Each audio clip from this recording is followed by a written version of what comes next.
Welcome back to Business Ready for Sale, the podcast where we help you build a business that's not only profitable, but also is saleable. Whether that sale happens once or, as we're about to explore today, many times over. My guest today, Clayton Treloar, is someone who knows a thing or two about doing just that. Clayton's been involved in the franchising world for over 25 years, helping everyday business owners turn their operations into repeatable, scalable franchise models. And not only has he advised countless entrepreneurs through the franchising process, he's walked the talk himself, building and running the country franchise, MBE, mailboxes, etc. So if you've ever thought about franchising your business, or if you want to understand how franchising could actually be the ultimate exit strategy, then this episode is for you. We'll cover the real-world pros and cons, how to know if your business is franchise ready, and how to sell your business many times over while keeping ownership and options on your side. So grab a notepad, because this conversation is going to be packed with practical advice and long-term thinking. So let's get started.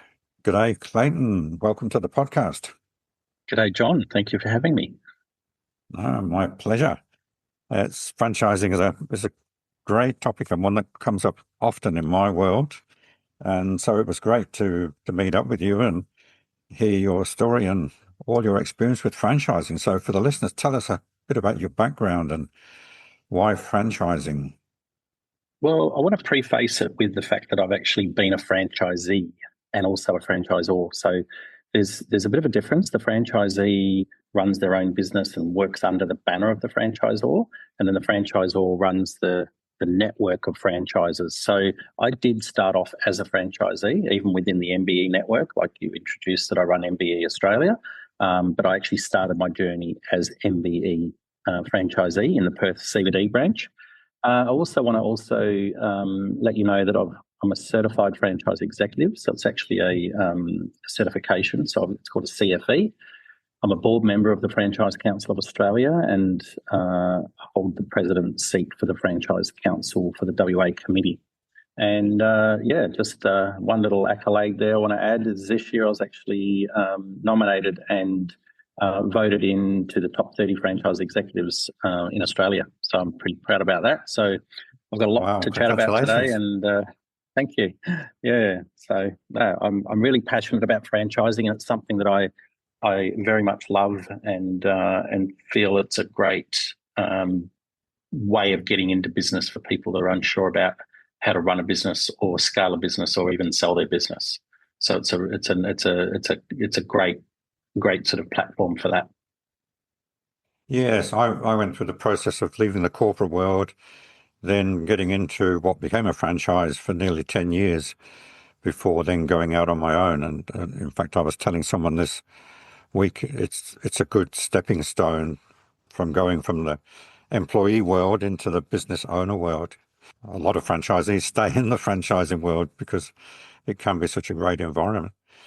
And I think a lot of people don't realize just how many franchises there are out there. I mean, if you go into a shopping center, there's not many of the businesses in there that aren't franchises, are there? Look, there are a lot of sort of standalone businesses, and some of them do extremely well, and they've been there for a very long time. But I suppose the main reason people like to get into franchising is because of that comfort zone of a proven concept.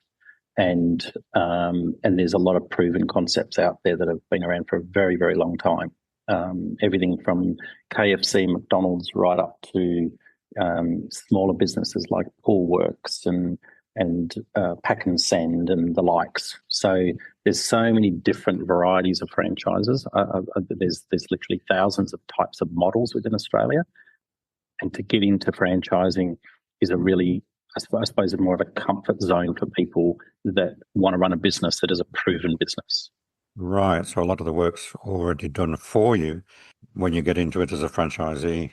Yes. You're sort of buying a business in a box, so to speak. You're not starting from scratch, getting out into your own business world. And there's some very successful individual business owners out there, and they do extremely well, but it's a lot of hard work, and you're running your business on your own, and it can sometimes be a little bit lonely. Whereas when you're a franchise, you're part of a network. So if you're in a franchise of 50 or 100 locations around Australia, you communicate a lot with those other franchisees because they're willing to help you because you're not their competition. You're there to help each other and help each other grow the brand and the network. They have annual conferences and awards and all that kind of thing. So a lot of people that get a little bit lonely in business, they tend to sort of morph towards the franchise world because then they can be part of a bigger network. Right. So you're part of a community. Yeah, absolutely. It doesn't matter if you're in Brisbane or Perth or Sydney or Melbourne or wherever. A lot of them have a lot of online meetings, or they have a shared portal, like they have tips and tricks, or what to look out for, or maybe customer referrals from coast to coast. You don't get that if you're sort of a standalone business and you get your own referrals within your own referral network, but getting a referral from, say, Sydney to do business with somebody in Perth is sort of relatively uncommon unless you're part of a bigger network of people that are wanting to share resources and ideas and customers and that kind of thing. So it's just being part of a bigger family, which is actually why I got into this business in the first place, into the MBE brand. I went to a conference back in 2012 and I was made to feel so welcome. I hadn't even signed on the dotted line yet. I was made to feel so welcome by all the franchisees in the network. It was like one big family. That's sort of what sealed the deal for me. I wasn't just signing a piece of paper and buying a bricks and mortar style business where I was going to be just left to my own device. Everybody was so accommodating and said, oh, look, if you get into the business, call me anytime. We've been here for 20 years. We've been here for 10 years, whatever. And they know best because they know how to run their business. Plus, you've got the support from head office. You've got your head office team in a lot of these franchise organisations, and that's what they're there for. That's why you buy into a franchise. You pay a royalty fee. You pay a percentage of your sales or a flat royalty fee, but that's what you're buying into. You're buying into the business for the brand, for the recognition, for the network, for the support, operational, finance, marketing, IT, whatever it might be. And you don't sort of have that when you're on your own. I mean, you've got your external contractors, your accountant and lawyer and marketing people and all that, but they don't sort of work in your brand. They work for many different brands. It's interesting because I was in a franchise for nearly 10 years, and it was a similar sort of thing. It went through a similar introductory process, and you do feel like part of the family, and you've got that support around you. So that's great for if you want to buy into a franchise or get into a franchise. But what if you've got a good business, you've got it running really, really well, why would you turn it into a franchise? Look, it's all about if you want to scale the business. So you might have a great business that's running well, it's making good money, and the only way to scale is by adding employees. And you've got a team of people. Obviously, this day and age, it's hard to find good people, as we all know. Then the only way to scale it any further is by actually going out and franchising it, because then other entrepreneurs or like-minded business owners will come in, buy the business off you, or like a franchise or a license off you, and then go and run it for themselves. So they're business owners themselves, so you don't need to babysit them. And then as a franchisor, that's when you receiving a royalty payment or some percentage of the income that's coming through that network from all your different franchisees. So if you want to grow your model or scale your business and you just physically don't have the manpower to do it, then that's when franchising really comes in. Right. So it's a bit like having branch offices around the country, but you're putting a business owner into the branch, so to speak. So you're not Absolutely running it yourself. Yeah.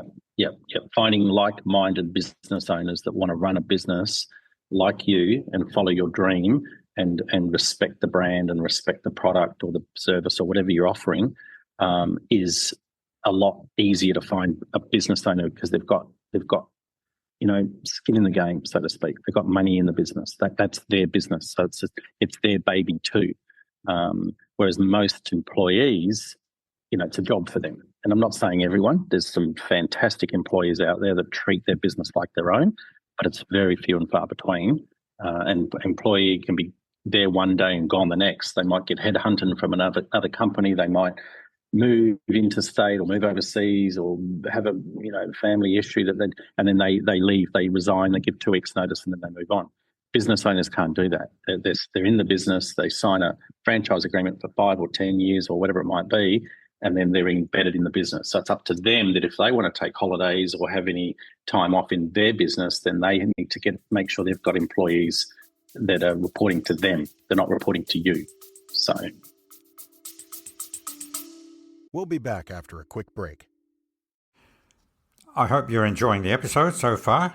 I thought I would jump in quickly at this point just to say that if you're interested in finding out how saleable your business is and getting some tips on how to make it more saleable, then you can do that through a quick online assessment via my website, and it's free and will take you about 3 or 4 minutes. You'll get a personalized score for your business in 7 different areas, and you'll get tips, again, personalized tips on how to make your business more saleable and more attractive to buyers. So just go to johndenton.com.au.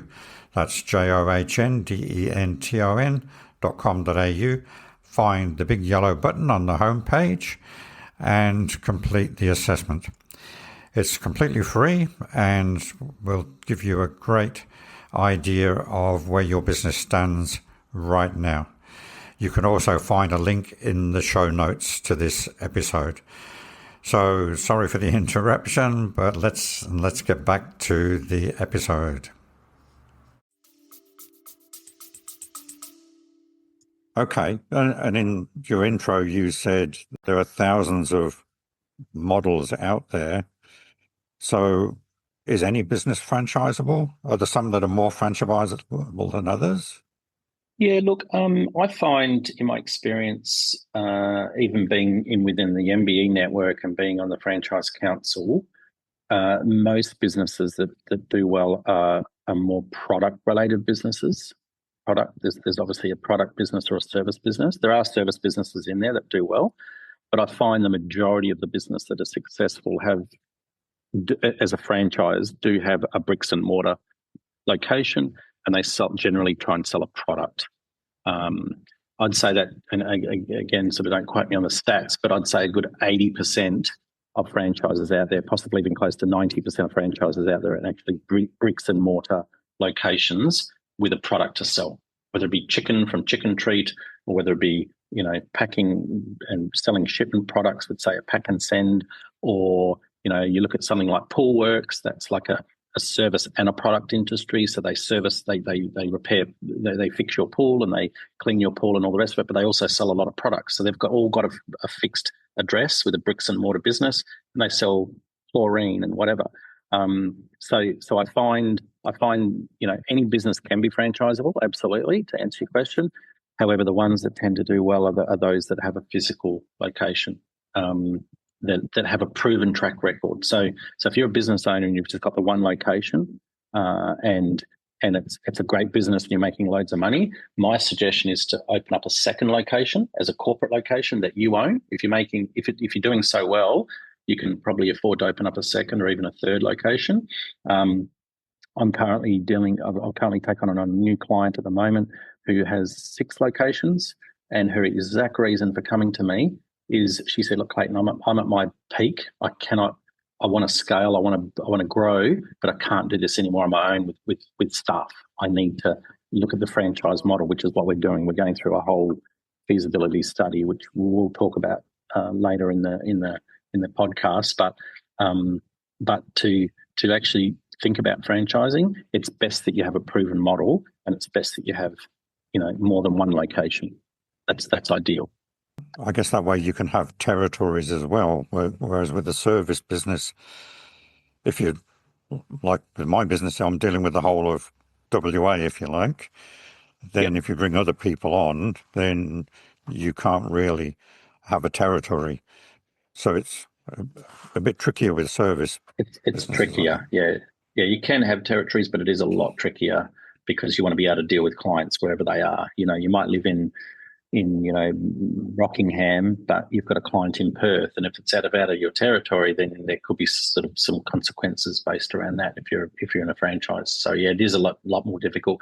Whereas if you own a chicken treat in Rockingham, then people that live in the area are going to go to that chicken treat. People that live in Perth are only going to go there if they're visiting, but generally they'll go to a local chicken treat that's close to them. So people tend to stay close to home. Yeah, the other thing I think with service businesses as well is in my business ready for sale workshops and things, I talk about getting people to understand whether they're actually in a business or in a practice, or whether they've got a practice. Because a practice is built around an expert, a business is built around systems. And if you're trying to franchise a practice, it's a lot more difficult because the only franchisees you can get have to be experts as well. Exactly. And not only if they're that, the expert, why wouldn't they just start their own business? Exactly. Practice? And not only that, you are your goodwill, right? So you are like, let's say, a mortgage broker, and there is a mortgage broking franchise. It's ANZ, have ANZ Lending. They're a franchise and they're very successful. But the thing is, when you leave, all your clients are your clients. If I'm selling an MBE store where we primarily do printing, if I sell it and move on, most customers are not really going to care about that because they just want the product. They want their business cards. They want their banners, their brochures, and all the rest of it. And the fact whether I'm there or not, they don't really care because they want that product. Whereas in a service-based industry, they've got that relationship with me, whether I'm a finance advisor or a mortgage broker or a business sale expert or a banking person or an accountant or whatever. All those kinds of businesses are relied on relationship as a big part of their business, probably like 90% of their business. Yeah. Whereas in a product-based business, relationship comes into play because good customer service and good networking and all the rest of it, and that helps you grow your business. But at the end of the day, if you sell it, and I've sold many resale businesses in the MBE network, most people buy the business for the goodwill and the assets and all the rest of it, and that's exactly what comes with it. The customers are going to keep coming back whether you're there or not. Yeah, the biggest obstacle to a good small business sale is the business owner themselves usually. Yes. Because they've got all the relationships with the suppliers and clients and everything else. So with the franchise, it's about the product or service, and as you say, people keep coming back because they want the product or service. They don't care who's behind it. Right. When you're working with a business owner, if I came to you, or if I had a product-based business, I came to you, what's the starting point? How do you get started with a business? What's the process? It is a lengthy process because it's got to be done right. First of all, there's a franchise code of conduct. That's a very strict code of conduct within Australia that's mandated by ASIC, and it's a federal code. So we stick by that, and the incoming potential franchisor must need to read that code and understand their obligations as a franchisor to protect the franchisee. But the process itself, I would say, on average, takes sort of a good 8 to 12 weeks. So it takes a good 2, 3, 4 months to get from start to finish. And there's many steps along the way. The very, very first step is this a proven model and is it profitable? So if that's the case and they say that, then great. Then we do what's called a feasibility study. So it's a whole family of spreadsheets that all join together. We punch in a heap of numbers. If you've got 2 or 3 locations, that's even better because then we can take an average. It's fine. Some people are franchised from one location, and that can be done, especially if it's been there for more than sort of 2 or 3 or 4 years. But obviously, we go through a whole feasibility study. We go through a business expansion plan, and we look at sort of demographic studies and territory planning to see how big the business really could be. Because if it's a business that services, 1 million people, then you can really only have 2 in Perth, for instance, and maybe 3 in Sydney. And, if that's sort of which is very rare, but in terms of demographic studies and territory planning is really important because we want to make sure it's worthwhile franchising. There's no point in franchising if you can't have multiple locations and scalability. So if we can have 30, 40, 50, 100 locations across Australia, I've got a client that wants to only stay in Western Australia, and that's fine. And we've figured out that they can put about 25 locations in Western Australia, and they're very, very happy with that because that's a good scalability.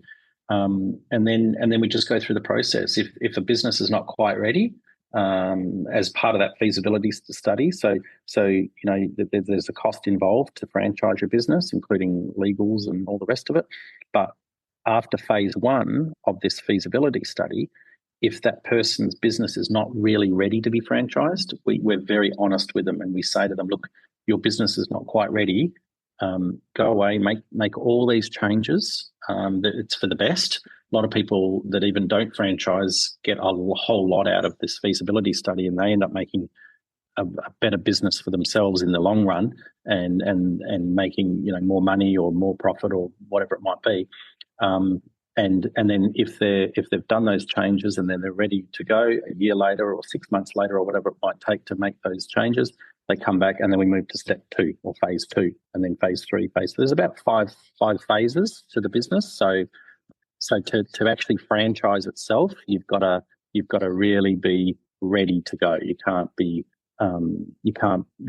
sort of a very small business that might only just be breaking even, because then why would anyone else externally want to buy that business? As a new greenfields, we call them greenfields locations, where we go out and start a whole new business. If you've got a proven track record of success opening your own business, then that will flow over to this new potential franchisee opening a business as well. It's interesting because there's a lot of synergy between what you do and what I do, in the respect that getting a business ready for sale. I mean, I use the franchise analogy, if you like, get your business running like you could franchise it, because then it's saleable. People are going to buy your business. Absolutely. And obviously what we're talking about is selling it many times rather than just selling it the once. So the principles are the same, which is fantastic. So what are the biggest fears, worries that business owners have about franchising? I mean, do they ever change their mind when you're going through the process, for example? Look, they do. Oh, you mean about actually franchising their business or buying into a franchise? Franchising their business. Business. Oh, okay. Yeah. So, good question. I would say the biggest fears are, this person's been running their business for so long. They're so passionate. They've got their brand name. They've got their good client relationship down pat. They've got their customers all taken care of. But they don't want someone else to come in and run that business in a bad way and get bad reviews and bad customers and give them a bad name. So the best way to do that is to ensure that you've got a good company culture and they don't want somebody coming in and messing up the brand. Yes, that's probably the biggest fear, is someone else coming in to their business and then messing it up and giving the brand a bad name, right? And whereas this person's run this business for 6 or 8 or 10 or 20 years, even in some cases, and they're ready to expand, but they're really, they feel like they're going to lose control over their brand. So that's probably the biggest fear that I've seen and heard along the way.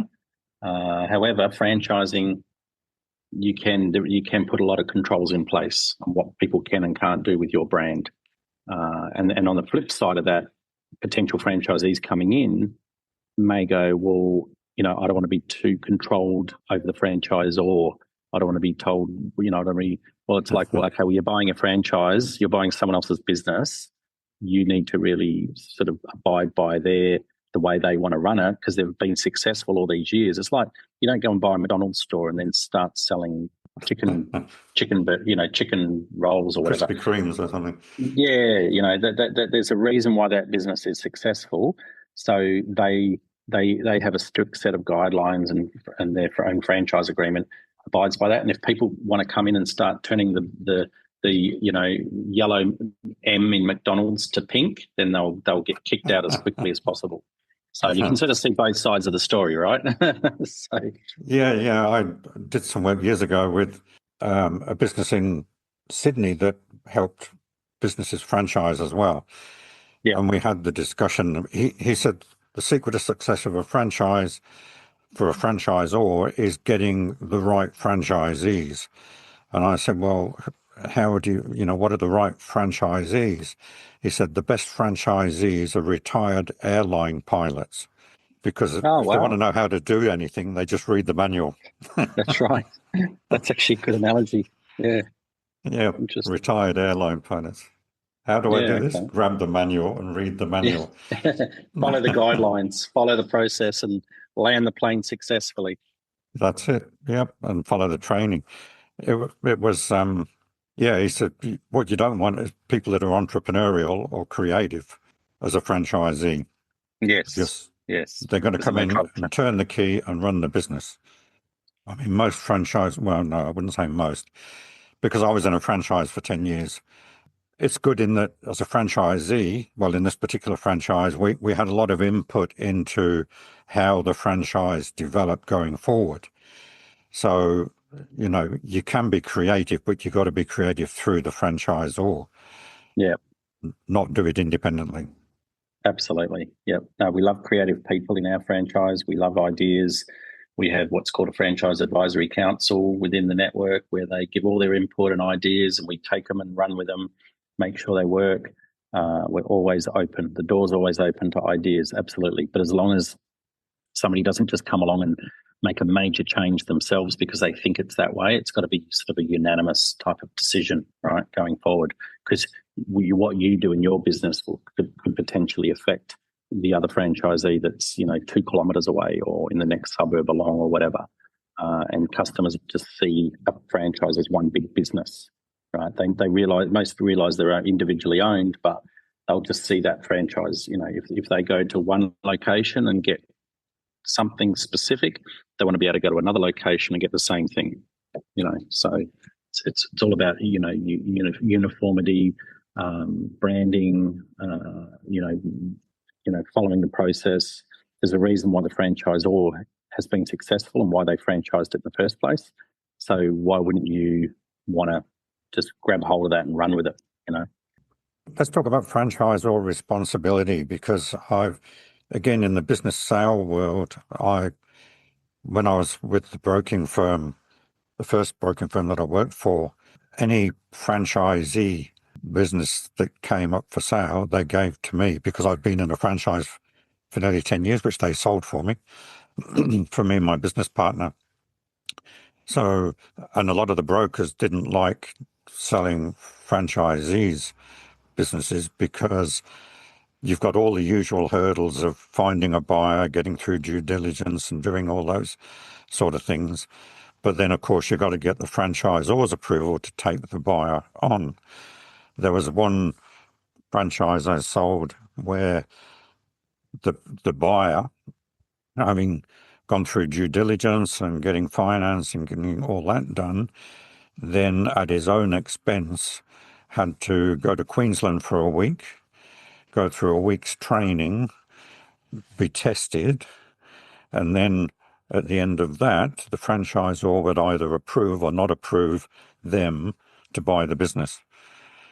So it's an extra hurdle, if you like, in selling the business. So a lot of the brokers passed them to me because I'd come out of a franchise and understood about franchising. Then they gave me those to sell. Apart from, there were a couple of franchises that the partners that owned the broking firm kept for themselves because they were such damn good franchises, and quite a few of the franchisees actually bought multiple franchises because it was such a good business. But then when they came to sell, they would, the partners would take them on because they sold so easily. And that's the other thing. I'm just rambling a little bit here, but like a franchise bakery will sell at a better price and probably quicker, certainly quicker, I would say, than an independent bakery. So again, another advantage of both for the franchisee and the franchisor is that You're probably going to be able to sell more easily than an independent business. The buyer's probably going to be more successful in getting finance, and you're probably going to get a better price for it.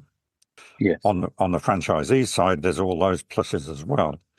And for the franchisor, every time a franchisee sells their franchise at a good price, it increases the value of the brand. Yes. Any thoughts around all of that? Yeah, look, just back to the fact that the franchisor does need to approve a franchisee. So, it's up to the outgoing franchisee to, use a business broker or sell the business themselves, or we help, send leads their way, no problem at all. We can't officially sell their business for them because we don't have a business broker's license, as you understand. But when they do find somebody and they feel like they've pre-qualified them, or the business brokers pre-qualified them, then they will be interviewed by us at head office to determine. And look, we very rarely knock people back unless they've got something majorly wrong with them or their financial situation's not. But at the end of the day, the business broker generally goes through all those processes before they send them to us anyway, right? To make sure they can afford the business itself. They've got some cash flow behind them and all the rest of it. So you're not expected to know everything about the business. We're happy to teach them, but at the end of the day, franchisors do get the final say in who they want in their business, and rightly so. If it's somebody that there's a major red flag, or there's they've been bankrupt 5 times, or we've done some due diligence that someone else hasn't done, then we're just setting everyone up for failure. So it's again, as part of the code of conduct, it is our responsibility to ensure that somebody's buying a business under the right pretenses, and then they also have to go and get legal advice and accountant's advice. So there's a whole process. At the end of the day, we don't want to take on a franchisee if they're going to fail, because it's not fair on them or us. So we do make some tough decisions, but yeah, look, at the end of the day, if they've done their research and they've met the right people, there's no reason why anybody can buy into a franchise for the right reasons. Some people have never run a business in their life, and they wouldn't know how to run a business, and that's what we're here for, to help them. There are also external courses and help that you can get on how to run a business and how to set up a business and all the rest of it. But you're not expected to be an expert in the industry, because that's what we're here to do. You go through, most franchisors, in fact, I don't know any that don't, you go through a very, very rigorous training program, an onboarding program to make sure that you understand the business. Then you get full support along the way. So yeah, it's a good comment, but at the end of the day, it's for the right reasons why people should or should not buy a franchise. I started off my little diatribe with talking about the franchisor's responsibility, because I have encountered franchisees whose complaints have had complaints about the franchisor sort of having all care and no responsibility, so not actually providing that support. I know you're big on this, and I know in your franchise you're big on the support for the franchisees. Sometimes you get a franchisee that thinks it's up to the franchisor to make them successful. Have you come across that? I guess if you're recruiting the right people, you don't get that. Yeah, look, it's hard because we do psychometric testing, and we do all sorts of onboarding interviews and things like that. Some people that you think are going to be fantastic turn out to, be less desirable in the future, and they might turn things around, or they last in the business for a year and then they flip it and sell it, and maybe they just, shouldn't be buying a business in general, whether it's a franchise or a non-franchise business. Others that you sort of on the fence about, but they really want to get into the business and prove to you, can turn out to be absolute superstars and so successful. So it's all about behind them. It's their energy and their motivation and their willingness to listen and train and follow the guidelines of the business. They'll be successful. But those people that sort of come into a business and sit down and wait for the phone to ring, it doesn't work that way. You got to get out and get involved with your marketing and your networking and your customer service, and follow the system. And and follow the process, and you'll do well. Anyone can do well at any business. You don't have to be an expert in it, because expertise can be learnt, but personality and drive and motivation and work-life balance, you can't sort of teach that. People have to follow their own dreams. I guess that's the same with any business recruiting an employee. It's the Yes. same things apply. Yeah. It's not any different in that respect.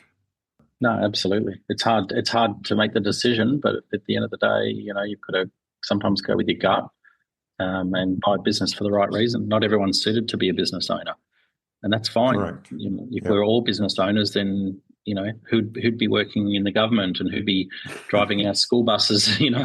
There's people for everything. I'd be useless at corporate world personally.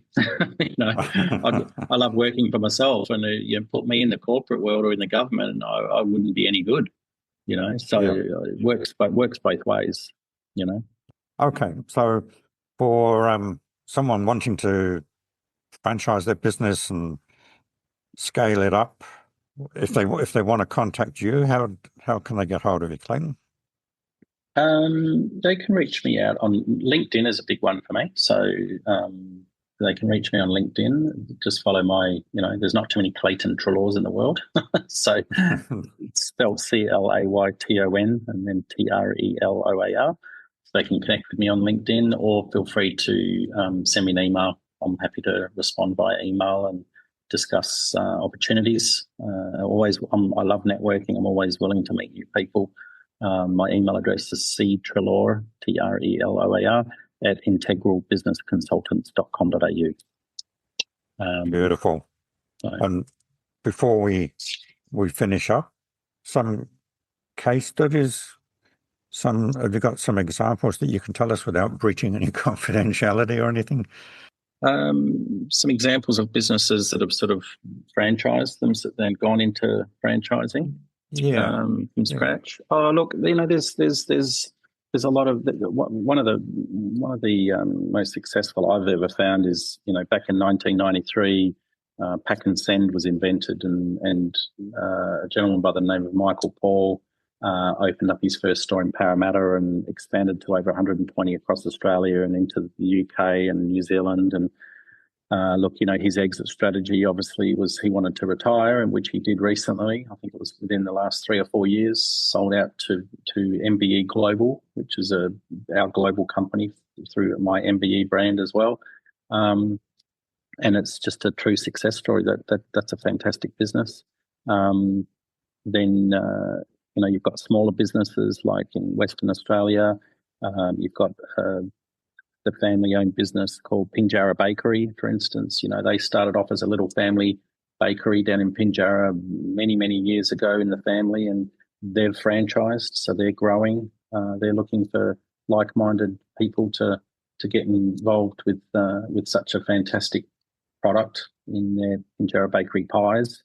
There's many great stories. There's even a lot of local stories around, but look, at the end of the day, it is a tough gig, because you're dealing with people and personalities, and the people that are got to be on point with you as a franchisor, and you've got to let go a little bit, and you're not dealing with staff, you're dealing with business owners, so they shouldn't need their hand held. They should know how to run a business, or they should be happy to learn how to run a business, as long as they follow your guidelines and your dream and your brand and your product or service. Then they'll do well. But at the end of the day, it's the type of people that you bring on board. Some businesses grow, exponentially. Goman and Gomez grew huge, and they went onto the stock market and went public, and they're a massive company with over 200-300 locations within the last, I think, 10 years. And others just plod along and want to grow at their own rate. So there's so many other great stories out there. There are two that I can think of. No, it's great, and it's it's an alternative to just selling your business and exiting. If you're young enough and you want to scale up, then it's a great way to go.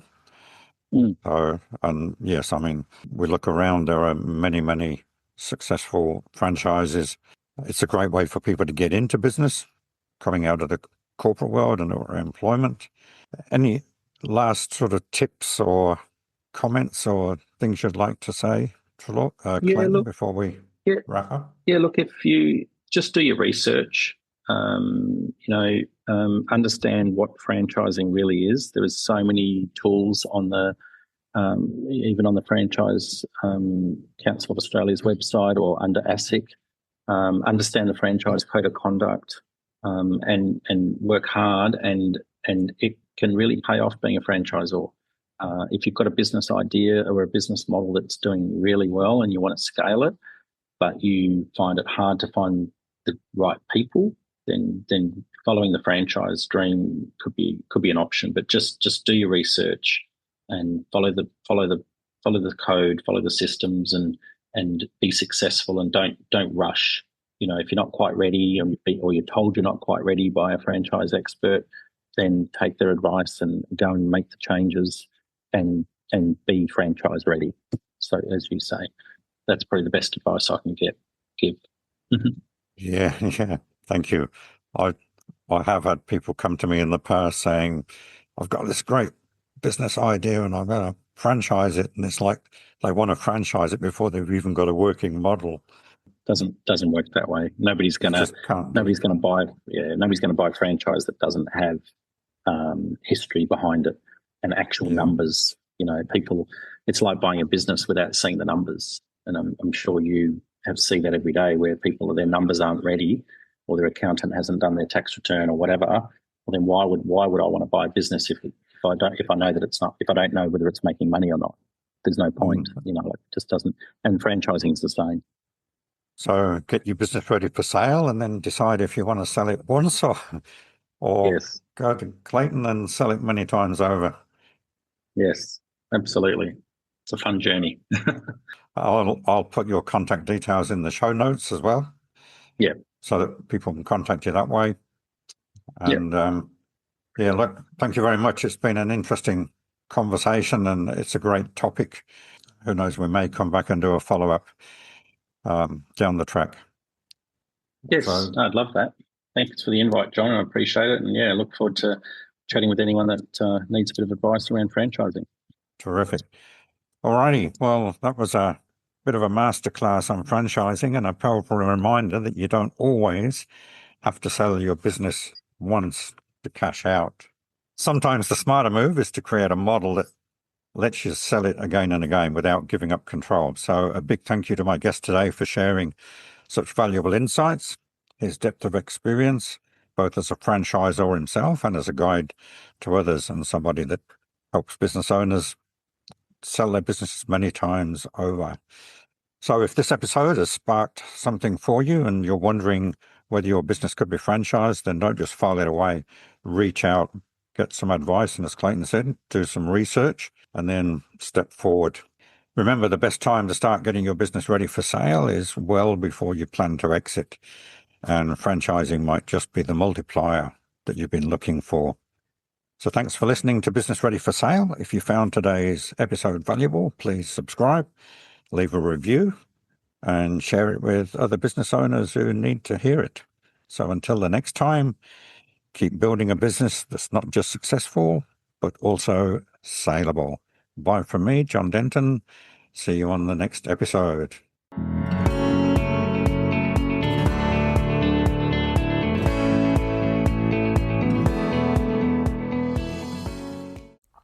Thank you for listening, and I hope you got lots out of that episode. I want to remind you that if you go to the show notes on your podcast player, you'll see that you can text comments, feedback, suggestions directly to the show, and I will pick those up and respond to them. So just go to the show notes and say where it says send a text message, and that will go directly to the show. So comments, feedback, and suggestions for future topics would be appreciated. From John Denton, thank you, and I look forward to you being on another podcast soon.